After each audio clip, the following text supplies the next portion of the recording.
Medical textbooks, as we all know, are very good at laying out the stages in a treatment plan.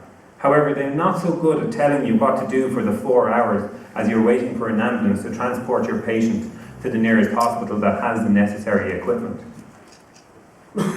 This frustration of mine may never let to anything if it wasn't for a chance meeting in the old emergency department at St Vincent's Hospital in Elm Park in the middle of the night with a 6'4" partially bearded emergency doctor called Michael Malloy.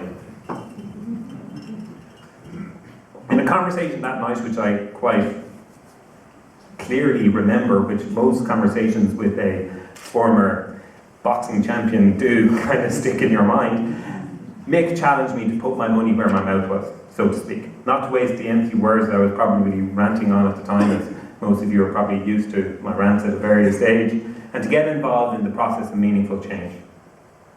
Thanks to that meeting, my 10-year journey on the NCHD committee started. A journey that has led to me standing here today in front of you all. It is a journey that has been laced with both frustrations and setbacks, as well as victories and celebrations.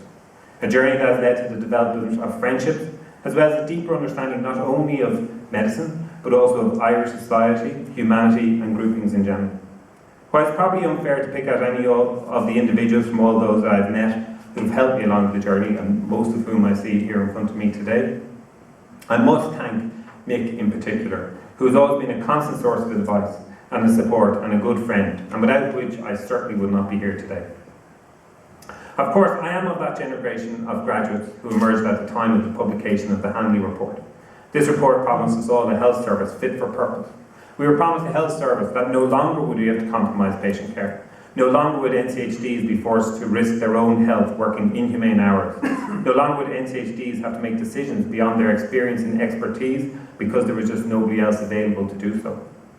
However, despite this and the many other reports which followed, little of the progress that was promised has happened. Despite this constant litany of disappointment and occasional victories, the energy and enthusiasm for change among NCHDs remains heartwarming. As I personally make my own move from the NCHD world to hospital consultant, it is with a heavy heart that I leave the NCHD committee in which I served for 10 years. Due to the transient natures of most NCHD's careers, it is crucial that of all the craft groups within this organisation, that the NCHD committee undergoes constant renewal and updating. Earlier this year, I was delighted to see the groundswell of activism among NCHDs, which although has moved to the new medium of Facebook and Twitter. This was followed by a meeting that we held in Dublin where over 400 NCHDs attended at a time when this organisation was supposed to be going through such difficulties. And it showed me clearly that the NCHD committee, which I regretfully leave behind, will be left in very safe hands. Like many doctors, my own career has not necessarily travelled along a straight path. In the last 13 years, I calculated the other day, I've worked in 7 different specialties and across 19 different hospital sites. And I see Mick Malloy there laughing, being the only one that can always remind me of the various different jobs that I did about 12 years ago. Statistics would say that somewhere in the region of a third of doctors do not finish their careers in the initial speciality that they chose. Although I am aware of the need for more streamlined training structures, I do feel that there must be a flexibility for those who need to move between specialties and who do change their mind during their career. From my own experience, I feel that I brought different ideas from each training scheme to the next, and this cross-pollination is often where great innovations can come from and can challenge beliefs long held.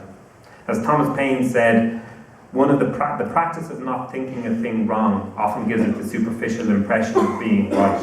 And it often takes somebody to come from the outside to actually identify the changes that may need to happen.